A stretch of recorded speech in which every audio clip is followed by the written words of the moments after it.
दशम श्रेणीर समस्त भाई भौणी को सुस्वागत। आम पूर्व अध्याय देखी पोषण में देखी कौन ना जीव कौन करता है, खाद्य ग्रहण करता है, शरीर भीतर तार परिपाक करता है और आत्मग्रहण करता है। इत्यादि सब प्रक्रिया को सी कौन करता है ना निज शरीर को सी कौन करता है ना गोटे क्रियाशील बा एक्टिव रखी थाए। यहाँ आम पढ़ी पोषण पढ़ी तेणु से आम कौन देखी ना सी कौन करे ना से लास्ट से कौन करे ना श्वेतसार जातीय खाद्य प्रस्तुत करता है, जहाँ को आम ग्लूकोज, फ्रुक्टोज, माल्टोज बा सुक्रोज यह सब कथा आम पढ़ी। तो बर्तमान कौन ना से आम देखी जे कौन हो ना शक्ति जो सृष्टि होची सी कौन ना गोटे ध्वंसात्मक प्रक्रिया बा डिस्ट्रक्टिव प्रक्रिया बोली बा प्रोसेस बोली आम पढ़ी। तेणु कौन होता है ना खाद्यटा जिते बड़े अपचय बा भांगी जाऊँगी बा यूटिलाइज होची तापर जाई शक्ति सृष्टि होची।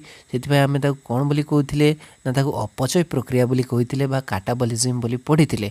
एवं तापर कौन होची से शक्ति द्वारा शरीरटा गठन होथुवारु तेणु शरीर गठन प्रक्रियाटा को कौन बोली कहते आम चय बा एनाबॉलिज्म बोली कह माने कहते। एतकी आम पूर्व अध्याय पढ़ी।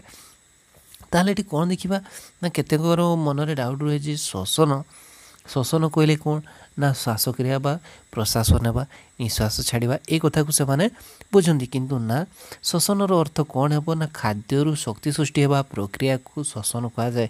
पुनर्बार कहूँ खाद्यरू शक्ति सृष्टि होगा प्रक्रिया को कौन बोली कहुए श्वसन वा रेस्पिरेशन बोली कहुए। एवं मन रखिब खाद्यर शक्ति केते सृष्टि हे मन कर जड़े जीवंत थी तेज जा खाद्य देले सी कौन कर खाद्यर शक्तिटा सृष्टि हे। जदि जड़े मृतटा को आम जब खाद्य भी देवा ताल सी कौन हम जो शक्ति बाहर ना सी क्रियाशील हम ना हे ना ताल कौन हुए ना जीवंत थाए जी सी कौन होता है तार श्वास प्रश्वास चली थाए।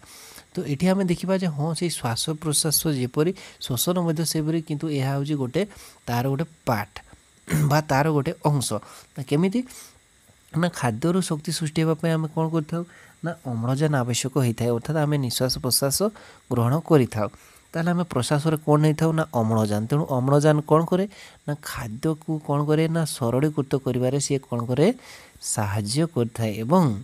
जदि अम्लजान दरकार है गोटे खाद्यर विघटन बा दहन ताल कौन बोली प्रक्रिया बोली कह ना जारण प्रक्रिया बोली कह। एवं मन रखिब सेठी ताल खाद्यटा जारित हो शक्ति सृष्टि हुए एवं शक्ति सृष्टि होला पर कौन होता है ना आम निश्वास कौन छाड़ी दो ना अंगारकाम्ल छाड़ी दो। तेणु कौन है ना शक्ति सृष्टि होगा सहित अंगारकाम्ल सृष्टि होता है। ताहले ये आम देखिले जे कौन हुए ना जिते बड़े आम शक्ति सृष्टि होची सेते बड़े कौन होची ना अम्लजान आवश्यक। ताहले जदि जड़े कौन है ना पर्याप्त परिमाण अम्लजान पाइला ताहले सेठी कौन हुए शक्तिटा अधिक बाहर थाए। ताहले ये आम बुझा जे कौन ना अम्लजान शक्ति सृष्टि होगापी अम्लजान आवश्यक। ताहले शक्ति बेले बेले कौन हो ना अम्लजान अभाव भी सृष्टि होची एवं अम्लजान अनुपस्थित सृष्टि होची। तो बर्तमान देखा आम हूँ कौन ना अम्लजान उपस्थित जो शक्तिटा सृष्टि होता है बा जो श्वसन क्रियाटा होता है ताहाकू कौन कहुए वायु उपजीवी श्वसन कहुए बा एरोबिक रेस्पिरेशन कहुए। एवं अम्लजान अनुपस्थिति कि अम्लजान अभाव जो श्वसन प्रक्रियाटा होता है ताहाकू वायु उपजीवी श्वसन बा अनएरोबिक रेस्पिरेशन बोली कहुए। एवं मन रख ताहले कौन है ना श्वसन दी भाग में विभक्त है, गोटे हूँ कौन ना उपजीवी श्वसन आ गए कौन है ना अपजीवी श्वसन। ताहले आम कौन ना डिफरेन्सीएट करिपरिबा जे वायु उपजीवी श्वसन बा अपजीवी श्वसन भितर कौन पार्थक्य दर्शाई पार कौन ना प्रथम हूँ उपजीवी श्वसन अम्लजान आवश्यक होता बेले अपजीवी श्वसन अम्लजान आवश्यकता हो न थाए बा गोटे अम्लजान उपस्थित है बेलू अन्यटी अम्लजान अनुपस्थित होता है। एवं वायु उपजीवी श्वसन कौन जेहेतु पर्याप्त परिमाण अम्लजान मिलता है ताले कौन हम ना से अधिक परिमाण शक्ति मिल। एवं मन रखा से कौन शक्ति तुम जानी गोटे एटीपी गोटे शक्ति कौन ताको कौन बोली कहुए शक्ति मुद्रा बोली कहुए बा एडेनोसाइन ट्राइफॉस्फेट को कौन कहुए शक्ति मुद्रा बोली कहुए। तो मन रखिबा उपजीवी श्वसन से जो शक्ति मुद्रा केतोटी शक्ति मुद्रा सृष्टि होता है ना 38टी। ताहले उपजीवी श्वसन 38टी एटीपी सृष्टि होला बेलू अपजीवी श्वसन मात्र 2टी एटीपी सृष्टि होता है। तापर देखिबा तृतीय पॉइंट को कौन जीवा ना आमे जानले जे कौन उपजीवी श्वसन शक्ति सृष्टि होगा सहित अंगारकाम्ल जल କ'ଣ ହେଇଥାଏ ନିର୍ଗତ ହୋଇଥାଏ।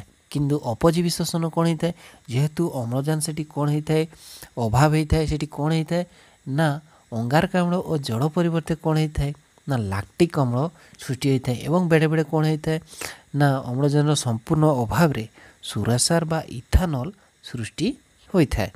ବର୍ତ୍ତମାନ ଏହା ବିଷୟରେ ଆମେ ଆଉ କିଛି ସମୟ ପରେ ଦେଖିବା ଯେ ଲାକ୍ଟିକ୍ ଅମ୍ଳଟା କ'ଣ ସୁରାସାରଟା କ'ଣ କିପରି ସୃଷ୍ଟି ହୋଇଥାଏ। ତାପରେ ଦେଖିବା ବର୍ତ୍ତମାନ ଚତୁର୍ଥ ପଏଣ୍ଟ କ'ଣ ଦେଖିବା ନା ଉପଜୀବୀ ଶ୍ୱସନର ହେଉଛି କ'ଣ ଯେହେତୁ ଅଧିକ ପରିମାଣରେ ଶକ୍ତି ବାହାରୁଛି ତାହେଲେ ସେଠି କ'ଣ ହେଉଛି ନା ଖାଦ୍ୟଟା ବା ଗ୍ଲୁକୋଜଟା ସମ୍ପୂର୍ଣ୍ଣ ଭାବେ ଜାରଣ ହେଉଛି ବା ସମ୍ପୂର୍ଣ୍ଣ ଭାବେ ଭାଙ୍ଗି ଯାଉଛି ବା ଦହନ ହେଉଛି। କିନ୍ତୁ ବାୟୁ ଉପଜୀବୀ ଶ୍ୱସନରେ ଗ୍ଲୁକୋଜଟା ସମ୍ପୂର୍ଣ୍ଣ ଭାଙ୍ଗିପାରେ ନାହିଁ। ତାହେଲେ କ'ଣ ଲେଖିବା ନା ଅସମ୍ପୂର୍ଣ୍ଣ ଜାରଣ ହୁଏ। ଏ ହେଲା ବର୍ତ୍ତମାନ ତାଙ୍କ ଦୁଇଟା ଭିତରେ କ'ଣ ଦେଖିଲେ ଆମେ ପାର୍ଥକ୍ୟ ଦେଖିଲେ। ବର୍ତ୍ତମାନ ମନେ ରଖିବା ଯେ କୋଷୀୟ ଶ୍ୱସନ କ'ଣ ନା କୋଷ ଭିତରେ ହେଉଥିବା ବା କୋଷ ମଧ୍ୟରେ ସଂଗଠିତ ହେଉଥିବା ଶ୍ୱସନ ପ୍ରକ୍ରିୟାକୁ କୋଷୀୟ ଶ୍ୱସନ କୁହାଯାଏ। ନା ଯେପରି କ'ଣ ଆମେ ଦେଖିଲେ ଯେ ଖାଦ୍ୟଟା ଜାରଣ ହେଉଛି ବା ଭାଙ୍ଗି ଯାଉଛି ବା ଅକ୍ସିଡେସନ୍ ପ୍ରକ୍ରିୟା କ'ଣ ହେଉଛି ଶକ୍ତି ସୃଷ୍ଟି ହେଉଛି ଅଙ୍ଗାରକାମ୍ଳ ନିର୍ଗତ ହେଉଛି। ତାହେଲେ ଏଇଟା କେଉଁଠି ହେଉଛି ନା କୋଷ ଭିତରେ ହେଇଥାଏ। ତେଣୁ ମନେ ରଖିବ ତାହେଲେ କ'ଣ ହେଉଛି ନା ଖାଦ୍ୟଟା ଭାଙ୍ଗୁଛି ଅର୍ଥାତ୍ ଖାଦ୍ୟଟା ଆମେ କ'ଣ କହିଥିଲେ ମନେ କରିବା ସେ ଶ୍ୱେତସାର ଜାତୀୟ ଖାଦ୍ୟ କ'ଣ ନା ଗ୍ଲୁକୋଜ୍। ତେଣୁ ଗ୍ଲୁକୋଜ୍ ମନେ ରଖିବ କ'ଣ ହେଉଛି ନା ଅଙ୍ଗାରକାମ୍ଳ ବାହାରୁଛି ମାନେ CO2। ତାହେଲେ ଏଇଠି ଗୋଟେ ମୁଖ୍ୟ ଉପାଦାନ କ'ଣ ରହିଲା ସି ବାହାରିଲା ଆଉ ଓ ହେଲା କ'ଣ ଅମ୍ଳଜାନ। ବର୍ତ୍ତମାନ CO2 ବାହାରୁଛି ଆଉ କ'ଣ ବାହାରୁଛି ନା ଓ ଶକ୍ତି ନିର୍ଗତ ହେଉଛି। ତ ବର୍ତ୍ତମାନ ଅଙ୍ଗାରକାମ୍ଳ ତାହେଲେ ସି ଏଠି ଓ ଆସିଲା ସି ଆସିଲା ତାହେଲେ ଏଗୁଡ଼ାକ ସବୁ କେଉଁଠୁ ଆସିଛି ନା ଗ୍ଲୁକୋଜ୍ ଭାଙ୍ଗୁଛି। ତାହେଲେ ଗ୍ଲୁକୋଜ୍ ଅଣୁ ସଂକେତ ତୁମେ ଜାଣିଥିବ C6H12O6। ତେଣୁ ଏଇଠୁ ଭାଙ୍ଗିକି କ'ଣ ହେଉଛି ନା ଏସ୍ଟା କ'ଣ ହେଉଛି ଯେତେବେଳେ ୟା ପରେ ପଢ଼ିବା ଯେ ଏଚ୍ଟା ହେଉଛି ଗୋଟେ କ'ଣ ଆୟନ ରୂପେ ପରିବର୍ତ୍ତିତ ହୋଇଥାଏ ଏବଂ ସିଟା ଆମର କ'ଣ ହେଇଥାଏ ଶକ୍ତିରେ ବ୍ୟବହୃତ ହୋଇଥାଏ। ଅକ୍ସିଜେନ୍ କ'ଣ ହେଇଥାଏ ସି ଆଉ ଓ ମିଶିକି CO2 ହେଇଥାନ୍ତି ବା ଅଙ୍ଗାରକାମ୍ଳ। ତେଣୁ ଏଠି ମୁଖ୍ୟ କିଏ ନା 6 କାର୍ବନ ବିଶିଷ୍ଟ ଗ୍ଲୁକୋଜ୍ ଅଣୁ। ତେଣୁ ମନେ ରଖିବ ଶ୍ୱସନ ପାଇଁ ମୁଖ୍ୟ ଆଧାର ରସାୟନ ବା ଗୋଟେ ସବଷ୍ଟ୍ରେଟ୍ ବା ଗୋଟେ ଉପାଦାନ ସେ ହେଉଛି କିଏ ନା ଗ୍ଲୁକୋଜ୍ 6 କାର୍ବନ ବିଶିଷ୍ଟ ଗ୍ଲୁକୋଜ୍।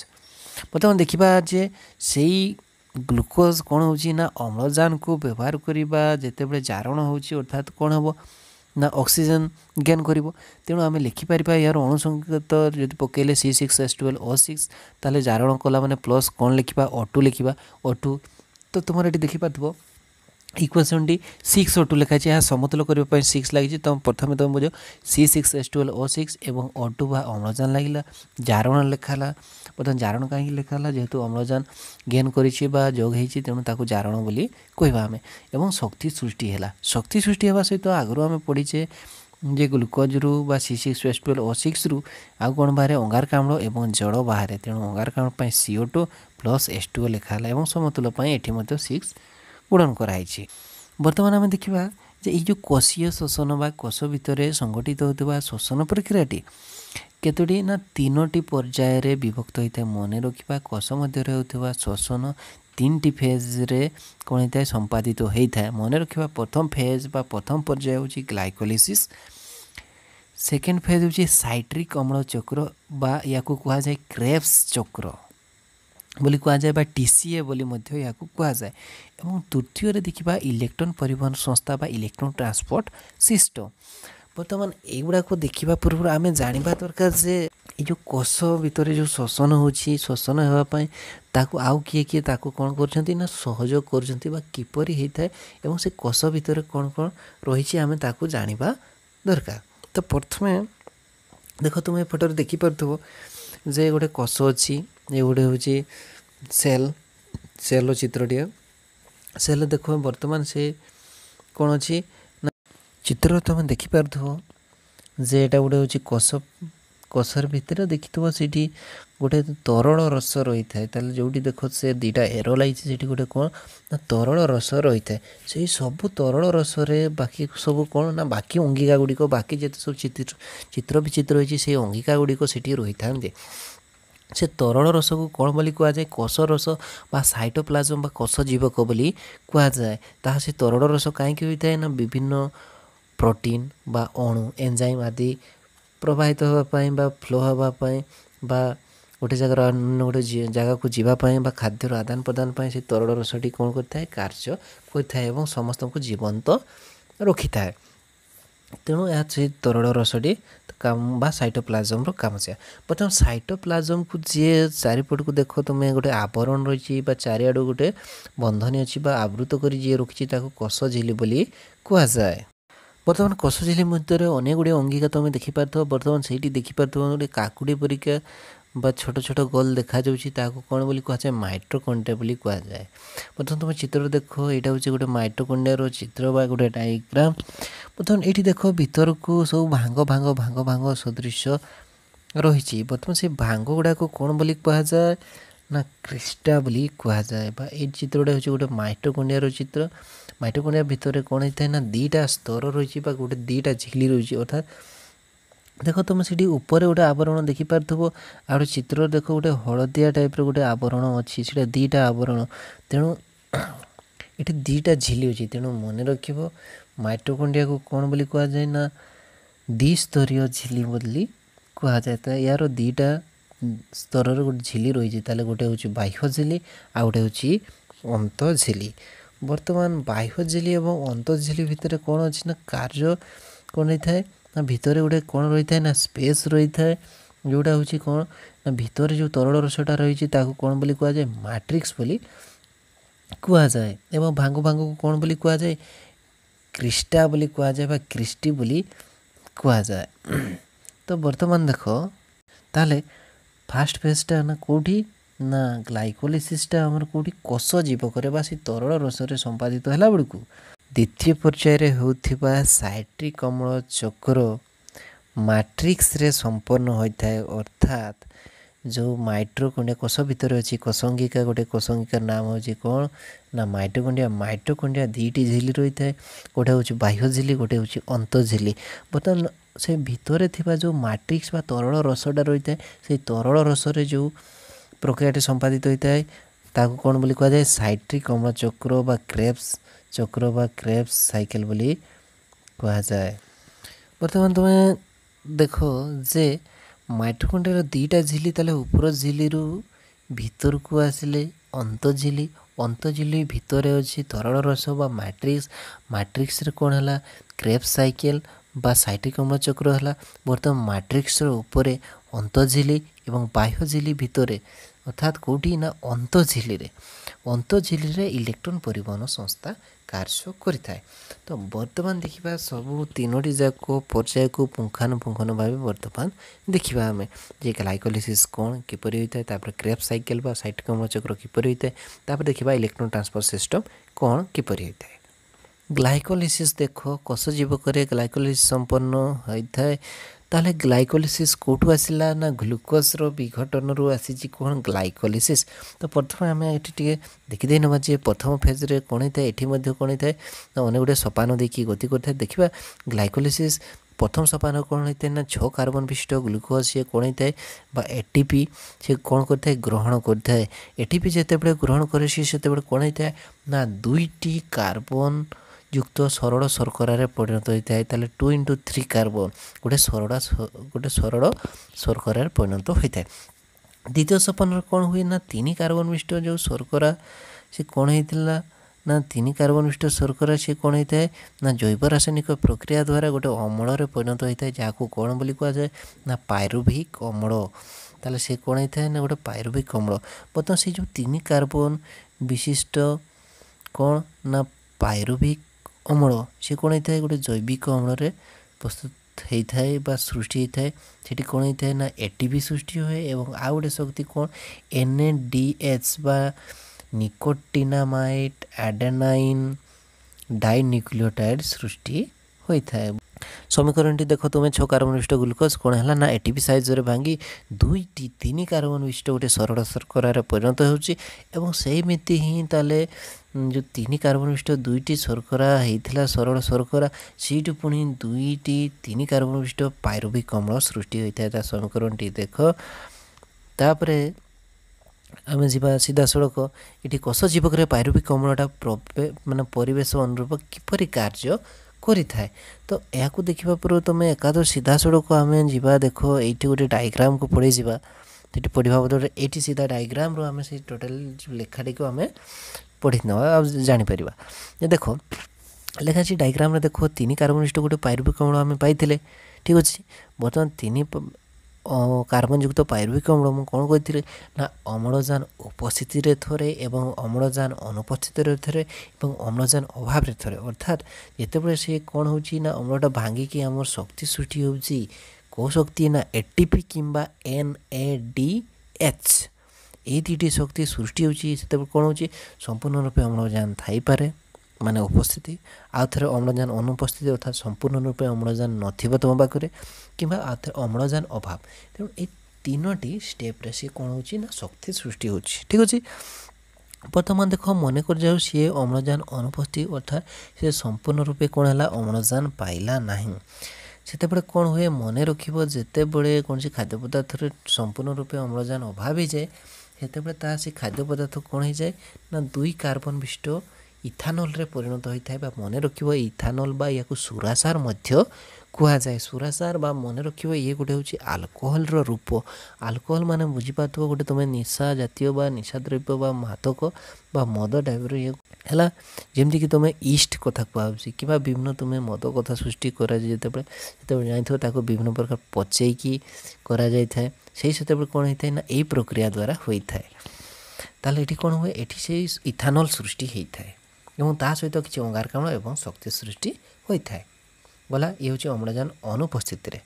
ବର୍ତ୍ତମାନ ଅଭାବ କେତେବେଳେ ନା ମନେ କର ଯେ ତୁମେ କିଛି ଗୋଟେ କାର୍ଯ୍ୟ କରୁଛ, ମୁଁ ୟା ପୂର୍ବରୁ କହୁଥିଲି ଯଦି ଦ୍ରୁତତର କାର୍ଯ୍ୟ କଲ, ବହୁତ ଜଲ୍ଦି ସେ କାମଟା କଲ କିମ୍ବା ଦୌଡ଼ୁଛ ବହୁତ ଜଲ୍ଦି, ତାହେଲେ ତୁମେ କ'ଣ ହେବ ସେତିକି ପର୍ଯ୍ୟାପ୍ତ ପରିମାଣରେ ଅମ୍ଳଜାନ ପାଇବ ନାହିଁ। ତେଣୁ ଗ୍ଲୁକୋଜଟା ସମ୍ପୂର୍ଣ୍ଣ ଭାଙ୍ଗି ପାରିବ ନାହିଁ। ତେଣୁ ଯଦି ଗ୍ଲୁକୋଜଟା ସମ୍ପୂର୍ଣ୍ଣ ଭାଙ୍ଗି ପାରିବ ନାହିଁ ତାହେଲେ କ'ଣ ହେବ, ସେଇଠି ସିଏ ସମ୍ପୂର୍ଣ୍ଣ ରୂପେ କ'ଣ ନା ଶକ୍ତି ସୃଷ୍ଟି ହେବା ବଦଳରେ ବା 38ଟି ATP ଅଣୁ ସୃଷ୍ଟି ହେବା ବଦଳରେ କ'ଣ ହୁଏ ନା ଅଳ୍ପ ହିଁ ଶକ୍ତି ସୃଷ୍ଟି ହୁଏ ଏବଂ ବାକି ଖାଦ୍ୟଟା କ'ଣ ହେଇଥାଏ ନା ଏସିଡ଼ରେ ପରିଣତ ହେଇଥାଏ। ସେଇଟା କ'ଣ ଏସିଡ଼ ମନେ ରଖିବ, ଲାକ୍ଟିକ୍ ଅମ୍ଳ ବା 3 କାର୍ବନ ଯୁକ୍ତ ଲାକ୍ଟିକ୍ ଏସିଡ଼ରେ ସୃଷ୍ଟି ହୋଇଥାଏ। ବା ଏଇଟାକୁ ଏଇ ଫର୍ମେସନଟାକୁ କ'ଣ ବୋଲି କୁହାଯାଏ ନା ଲାକ୍ଟିକ୍ ଅମ୍ଳ କିରଣ ବୋଲି କୁହାଯାଏ। ତ ମନେ ରଖିବ ଅମ୍ଳଜାନ ଅଭାବରେ ହେଉଥିବା ପ୍ରକ୍ରିୟାକୁ ଲାକ୍ଟିକ୍ ଅମ୍ଳ କିରଣ କୁହାଯାଏ ଏବଂ ଅମ୍ଳଜାନ ସମ୍ପୂର୍ଣ୍ଣ ଅନୁପସ୍ଥିତିରେ ହେଉଥିବା ପ୍ରକ୍ରିୟାକୁ କ'ଣ ବୋଲି ଇଥାନଲ ପ୍ରକ୍ରିୟା ବା ଇଥାନଲ ବା ସୁରାସାର କିରଣ ବୋଲି କୁହାଯାଏ। କିରଣ ବା ଫର୍ମେଣ୍ଟେସନ୍। ତ ବର୍ତ୍ତମାନ ଦେଖିବା ଅମ୍ଳଜାନ ଉପସ୍ଥିତି ଅର୍ଥାତ୍ ସମ୍ପୂର୍ଣ୍ଣ ରୂପେ ଯେତେବେଳେ ଅମ୍ଳଜାନ ଆମେ ପାଉଛେ ସେତେବେଳେ କ'ଣ ନା ପ୍ରଚୁର ପରିମାଣ ଶକ୍ତି ତଥା ଅଙ୍ଗାରକାମ୍ଳ ଏବଂ ଜଳ ସୃଷ୍ଟି ହେଉଛି, ଯାହାକୁ ଉପଜୀବୀ ଶୋଷଣ ବୋଲି ଆମେ କହୁଛେ। ଯେଉଁଟା ସମ୍ପୂର୍ଣ୍ଣ ରୂପେ ଅନୁପସ୍ଥିତି ସେ ହେଉଛି ଅପଜୀବୀ ଶୋଷଣ ବା ଯେଉଁଠି ଇଥାନଲ ସୃଷ୍ଟି ହେଉଛି ବା ସୁରାସାର କିରଣ କୁହାଯାଏ।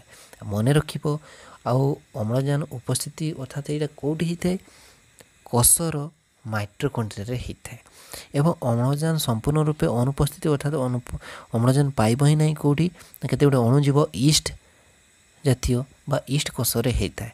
ଆଉ ଅମ୍ଳଜାନ ଅଭାବ କେଉଁଠି ନା ଜଣେ ବହୁତ ଜୋର ଦୌଡ଼ୁଛି କିମ୍ବା କାମ କରୁଥିଲା, ସେ କ'ଣ ହେଉଛି ନା ଅଧିକ କାମ କଲା ବେଳକୁ ସେ କ'ଣ ହେଇଥାଏ ଗୋଡ଼ ହାତ ଗୁଡ଼ାକ ତାର କ'ଣ ହୁଏ ଫୁଲିଯାଏ ବା ଗୋଟେ ବାକୁଲା ଟାଇପ୍ର ହେଇଯାଏ ବା ଗୋଟେ ଲୁହା ଭଳିଆ ହେଇଯାଇଥାଏ। ତୁମେମାନେ ଜାଣିଥିବ ଗୋଟେ କ'ଣ ହେଇଥାଏ ନା କ୍ରାମ୍ପ ଟାଇପ୍ର ହେଇଯାଇଥାଏ, ଯେଉଁଠି ତାକୁ କ'ଣ ନା ହାତ ଏବଂ ଗୋଡ଼ ଜାଗା ଗୁଡ଼ାକ ବିଶେଷ କରି ଫୁଲି ଯାଇଥିବ ଏବଂ ପଥର ପରିକା ହେଇଯାଇଥାଏ ଏବଂ ତାକୁ ସେଇଠି ଯଦି ଆମେ ଧରି ଦେଖିବା ତେବେ ସେଠି କ'ଣ ହୁଏ ତାକୁ ପେନ୍ ହୁଏ। ତେଣୁ ସେଇ ଜାଗା କ'ଣ ପାଇଁ ପେନ୍ ହୁଏ ନା ଯେହେତୁ ସେଠି କ'ଣ ହେଲା ନା ସମ୍ପୂର୍ଣ୍ଣ ରୂପେ ଅମ୍ଳଜାନ ପାଇପାରିଲା ନାହିଁ ପେଶୀରେ, କେଉଁ ପେଶୀ ବା ମାଂସ ପେଶୀ ବା ମସଲରେ, ତେଣୁ ସେଇଠି କ'ଣ ହୁଏ ଏସିଡ଼ଟା ରହିଯାଏ। କେଉଁ ଏସିଡ଼ଟା ନା ଲାକ୍ଟିକ୍ ଏସିଡ଼। ତେଣୁ ମନେ ରଖିବ ଯେଉଁ ଲାକ୍ଟିକ୍ ଅମ୍ଳ କିରଣ କେଉଁଠି ହୁଏ ପେଶୀ କୋଷରେ ହୁଏ, ଅମ୍ଳଜାନ ଅଭାବରେ ହୁଏ ଏବଂ ଇଷ୍ଟରେ ଅମ୍ଳଜାନ ଅନୁପସ୍ଥିତିରେ ସେଠି କ'ଣ ହୁଏ ସୁରାସାର କିରଣ ହୁଏ ଏବଂ ମାଇଟୋକଣ୍ଡ୍ରିଆରେ କ'ଣ ହୁଏ ନା ବାୟୁ ଉପଜୀବୀ ଶୋଷଣ ହୋଇଥାଏ। ଠିକ୍ ଅଛି, ବର୍ତ୍ତମାନ ଦେଖିବା କୋଷୀୟ ଶୋଷଣ ଯେଉଁ 3ଟି ପର୍ଯ୍ୟାୟରେ ହୋଇଥାଏ। ଗୋଟେ ହେଉଛି ଗ୍ଲାଇକୋଲିସିସ୍ ଏବଂ ସେକେଣ୍ଡରେ କ'ଣ କହିଥିଲେ ନା ସାଇଟ୍ରିକ୍ ଅମ୍ଳ ଚକ୍ର। ବର୍ତ୍ତମାନ ଦେଖିବା ସାଇଟ୍ରିକ୍ ଅମ୍ଳ ଚକ୍ର ନା ୟାକୁ ମନେ ରଖିବା, ୟାକୁ ଆଉ କ'ଣ ବୋଲି କୁହାଯାଏ କ୍ରେବ୍ସ ଚକ୍ର ବୋଲି ମଧ୍ୟ କୁହାଯାଏ। କାହିଁକି ନା ଏଇ ସାଇଟ୍ରିକ୍ ଅମ୍ଳ ଚକ୍ରକୁ 1953 ମସିହାରେ କେତେ ନା 1953 ମସିହାରେ ସାର୍ ହାନ୍ସ କ୍ରେବ୍ସ ନାମକ ଜଣେ ବୈଜ୍ଞାନିକ କ'ଣ କରିଥିଲେ, ଏହାକୁ ଆମକୁ ବୁଝେଇଥିଲେ ବା ଏଇ ଆବିଷ୍କାର କରିଥିଲେ। ସେଥିପାଇଁ ୟାକୁ କୁହାଯାଏ କ'ଣ କ୍ରେବ୍ସ ଚକ୍ର ତାଙ୍କ ନାମ ଅନୁସାରେ। ତ ବର୍ତ୍ତମାନ ଦେଖିବା ଏଇ କ୍ରେବ୍ସ ଚକ୍ର କ'ଣ ना आम देखिले जे माइटोकॉन्ड्रिया मैट्रिक्स कौन होता है आगुरी कही ना साइटिक अम्ल चक्र आमर संगठित होता है ताले से कौन होता है ना पायरुविक अम्ल प्रथम अम्लजान से पाई कौन कले ना पायरुविक अम्ल से 2 कार्बन विशिष्ट गोटे सक्रिय अणुरे परिवर्तन हुए एवं सक्रिय अणु कौन करे ना से जो अम्लटी को से कौन करे ना जारित करिकी अंगारकाम्ल सृष्टि करता है एवं गोटे अम्ल सृष्टि करता है गोटे जैविक अम्ल सृष्टि करता है एवं तापर कौन करे ना सी जैविक अणु सृष्टि कि सेठी पुनर्बार सेठी कौन करता है ना अंगारकाम्ल से कौन करता है मुक्त करता है छाड़ी था एवं किसी शक्ति एटीपी एवं एनएडीएच सृष्टि करिथा तो एनएडीएच2 कहीं लिखाई बर्तमान टिके पर मुझे कहबी तो एटीपी और एनएडीएच है बर्तमान तापर हूँ 6 अल्फा विशिष्ट बा 6 अल्फा कीटो ग्लिसरिक एसिड आउटे बा जैविक अम्ल जोटा सब तोड़े तुम देखिपार चित्र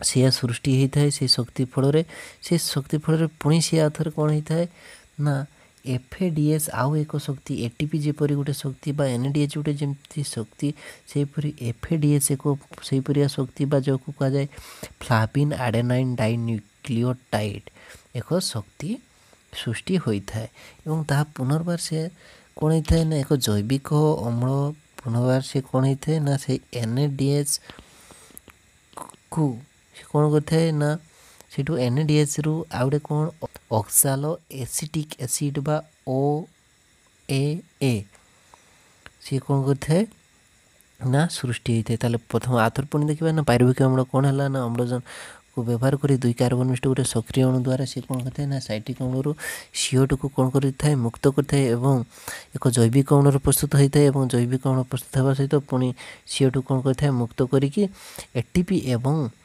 एनएडीएच को सृष्टि करते तो बर्तमान ए जहाँ डाउट अच्छी देख तुमको गोटे छोट भिडियोटे मुझे देखेबी से बुझीपर बर्तमान एमती 2टी पर्यायर होता है बर्तमान प्रथम पर्यायर कौन हुए एटीपी और एनएडीएच सृष्टि हुए और द्वितीय पर्यायर आउ थे जो 2 कार्बन विशिष्ट प्रथम व्यवहार होता है सक्रिय अणु तापर पुणी आउ थे कौन ना 4 कार्बन विशिष्ट आउ थे कौन होता है ना ऑक्सालो एसिटिक अम्ल से कौन होता है ना ग्रहण करिकी समुदाय से कौन है ना 6टी पुनर्बार कार्बन अणु आउ थे से पाई साइटिक अम्ल पर्यंत होता है तो यहीपरी प्रक्रिया को पुनर्बार से चलुवर यह गोटे चक्र बोली कहुए साइकेल बोलिकी कहुए बर्तमान तुमको गोटे छोट भिडियोटे देखी से भिडियोटे तुम बुझीपार बर्तमान तुम देख ये कौन हो से 6 कार्बन विशिष्ट ग्लूकोज से कौन हो सी कौन हो हार्वेस्ट हो गोटे जो प्रक्रिया आरंभ होते से कौन कर ना 3 कार्बन विशिष्ट गोटे मॉलिक्यूल से परिवर्तन हो पायरुवेट पर्यंत हो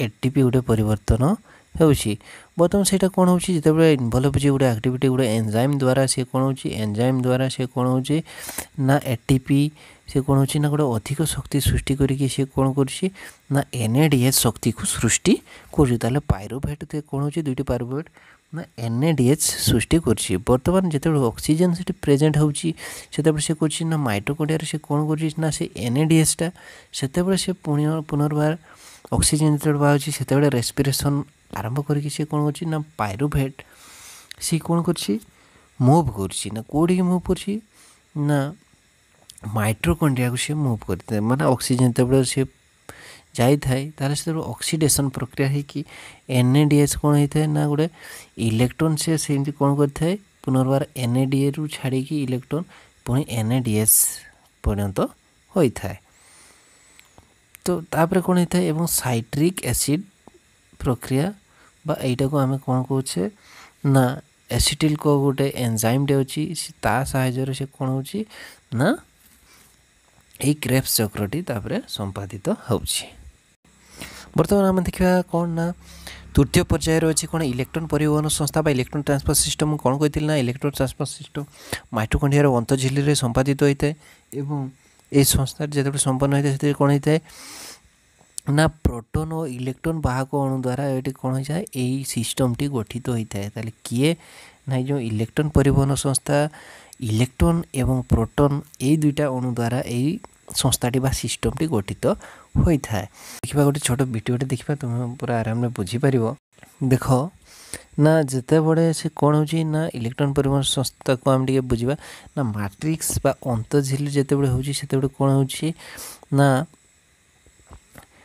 ସେ କ'ଣ ହେଉଛି ନା ଚିତ୍ର ଦେଖ ତୁମେ ଯେଉଁଗୁଡ଼ାକ ଛୋଟ ଛୋଟ ଦେଖ ଦୁଇଟା କଲର୍ ଲାଇଟନିଂ କଲର୍ ଦେଖାଯାଉଛି ସେଇଟା କ'ଣ ହେଉଛି ନା ଇଲେକ୍ଟ୍ରନ୍ ଗୁଡ଼ିକ ସିଏ କ'ଣ ହେଉଛି ନା ବାହାକୁ ଆଣୁ ସିଏ ତାହେଲେ କ'ଣ କରୁଛି ନା ଧରିକି ଗୋଟେକୁ ଆଉ ଗୋଟେ ଜାଗାକୁ ନେଇକି ଯାଉଛି। ବର୍ତ୍ତମାନ ସେଠି ଦେଖ ତୁମେ ଚିତ୍ର ଦେଖିପାରୁଥିବ ଗୋଟେ ପ୍ଲସ୍ ଗୁଡ଼ାକ ଡାହାଣ ପଟକୁ ଦେଖ ପ୍ଲସ୍ ଗୁଡ଼ାକ ସେ କ'ଣ ହେଉଛି ATP ସିନ୍ଥେସ୍ ହେଲା। ସିଏ କ'ଣ କରୁଛି ସେ ଏନ୍ଜାଇମ୍ ସାହାଯ୍ୟରେ ସିଏ କ'ଣ କରୁଛି ଯେତେବେଳେ ସେଇଠି ପ୍ରୋଟନ୍ ପ୍ରବେଶ କରୁଛି ସେଇଠି ATP ଗୋଟେ ନିର୍ଗତ କରୁଛି। ବାକି ସବୁ ଇଲେକ୍ଟ୍ରନ୍ ଗୁଡ଼ିକ ଦେଖ ଗୋଟେ ଜାଗାକୁ ଆଉ ଗୋଟେ ଜାଗାକୁ ସେ କ'ଣ କରୁଛନ୍ତି ମାନେ ଜଣେ ସେ କ'ଣ କରୁଛନ୍ତି ନା ଗୋଟେ ବାହକ ରୂପେ କାର୍ଯ୍ୟ କରୁଛନ୍ତି। ଏବଂ ଅନେକ ଗୁଡ଼ିଏ କ'ଣ ହେଉଛି ନା ପ୍ରୋଟନ୍ ବା ଯେଉଁଠି ପ୍ଲସ୍ ଦେଖିପାରୁଥିଲ ବା H ପ୍ଲସ୍ ଯୋଉଟା ତୁମେ ଚିତ୍ରରେ ଦେଖ ମଧ୍ୟବର୍ତ୍ତୀ ଅଞ୍ଚଳରେ ଅନେକ ଗୁଡ଼ିଏ H ପ୍ଲସ୍ ଆୟନ ସେଗୁଡ଼ାକ କ'ଣ ହେଇଥାନ୍ତି ଜମା ହେଇଥାନ୍ତି ବା ଠୁଳ ହେଇଥାନ୍ତି। ସେଗୁଡ଼ିକ କ'ଣ ହେଇଥାନ୍ତି ନା ATP ସିନ୍ଥେସ୍ ଏନ୍ଜାଇମ୍ ଦ୍ୱାରା ସେ କ'ଣ ହେଇଥାନ୍ତି H ପ୍ଲସ୍ ଯେତେବେଳେ ଆୟନ ସେଠି ପ୍ରବେଶ କରନ୍ତି ସେତେବେଳେ ATPରୁ କ'ଣ ହେଇଯାଏ ସେ ATPରେ ପରିବର୍ତ୍ତନ ହୋଇଥାଏ। ଏପରି ତାର ସେମିତି ଇଲେକ୍ଟ୍ରନ୍ ସହିତ ସେ ମାଟ୍ରିକ୍ସ ଦ୍ରବୀଭୂତ ଅମ୍ଳଜାନ ମିଶାଇକରି ଜଳ ମଧ୍ୟ ସେପରି ସୃଷ୍ଟି କରିଥାଏ। ତୁମେ ଏହାକୁ ଆଉ ଥରେ ଭଲକି ପଢ଼ିଦେବ ଏବଂ ଭଲକି ଦେଖିଦେବ ତୁମେ ଆରାମରେ ବୁଝିପାରିବ। ବର୍ତ୍ତମାନ ଆମେ ଦେଖିବା ଯେ ବର୍ତ୍ତମାନ ଏଇ ଯେଉଁ ଶ୍ୱସନ କ୍ରିୟାଟା ହେଉଛି ଖାଦ୍ୟର ଶକ୍ତି ସୃଷ୍ଟି ହେଉଛି ତାହେଲେ କେତେ ଗୁଡ଼ିଏ ଏନ୍ଜାଇମ୍ ଉପରେ ନିର୍ଭର କରୁଛନ୍ତି ଅମ୍ଳଜାନ ଉପରେ ନିର୍ଭର କରୁଛନ୍ତି। ଅଙ୍ଗାରକାମ୍ଳର ସାନ୍ଦ୍ରତା କେତେ ଅଙ୍ଗାରକାମ୍ଳ ଆବଶ୍ୟକ କେତେ ଅମ୍ଳଜାନ ଆବଶ୍ୟକ ଏଇଟା ଉପରେ ଡିପେଣ୍ଡ କରୁଛି। ଏବଂ ଆଉ କ'ଣ ନା ଖାଦ୍ୟର ଉପାଦାନ କେତେ ପରିମାଣର ଶର୍କରା ଜାତୀୟ ଖାଦ୍ୟ ଅଛି ଇତ୍ୟାଦି ଉପରେ ତାପମାତ୍ରା ଉପରେ ଆଦି ଆଉ କୋଷର ବିଭାଜକ ଉପରେ ନିର୍ଭର କରୁଛି। ଏହାପରେ ଆମେ ଦେଖିବା ଯେ ଜୀବ ଶୋଷଣ କ'ଣ ନା ଜୀବ ଶରୀରରେ ଯାହା ଶୋଷଣ ହେଉଛି ତାହେଲେ ସେ କ'ଣ ନା ମୁଖ୍ୟ ଉପାଦାନ ବା ମେନ୍ ସବଷ୍ଟ୍ରେଟ୍ କିଏ ରହୁଛି ନା ଗ୍ଲୁକୋଜ୍। ତେଣୁ ମନେ ରଖିବ ତାହେଲେ ମୁଖ୍ୟ ଆଧାର କିଏ ରହୁଛି ନା 6 କାର୍ବନ ବିଶିଷ୍ଟ ଗ୍ଲୁକୋଜ୍। ବର୍ତ୍ତମାନ ଦେଖିବା ଆମେ ଏଇଟା ପ୍ରାଣୀ ଶରୀର ଦେଖିଲେ ବର୍ତ୍ତମାନ ଉଦ୍ଭିଦ ଶରୀରରେ ମଧ୍ୟ ସେପରି ଶୋଷଣ ହୋଇଥାଏ କିନ୍ତୁ କିଛିଟା ସାମଞ୍ଜସ୍ୟ ଦେଖିବାକୁ ମିଳିଥାଏ। ଏତିକି ପର୍ଯ୍ୟନ୍ତ ରହିଲା। ନେକ୍ସଟରେ ଆମେ ଦେଖିବା ନା ଉଦ୍ଭିଦରେ ଶୋଷଣ କିପରି ହୋଇଥାଏ। ବର୍ତ୍ତମାନ ତୁମର ଯାହା କିଛି ବି ଡାଉଟ୍ ଥିବ ତେବେ ତୁମେ କମେଣ୍ଟ ସେକ୍ସନରେ ଲେଖିପାର କିମ୍ବା ସିଧାସଳଖ ମେସେଜ୍ କରିପାର କିମ୍ବା ଫୋନ୍ କରିପାର। ଏବଂ ବର୍ତ୍ତମାନ ଆମେ ଯିବା ଆମ SW ବା ଘର ପାଠ ଆଡ଼କୁ। ତେଣୁ ତୁମେ ଭଲକି ଦେଖିବ ଏବଂ ଭଲକି ପ୍ରିପେୟାର ହେବ।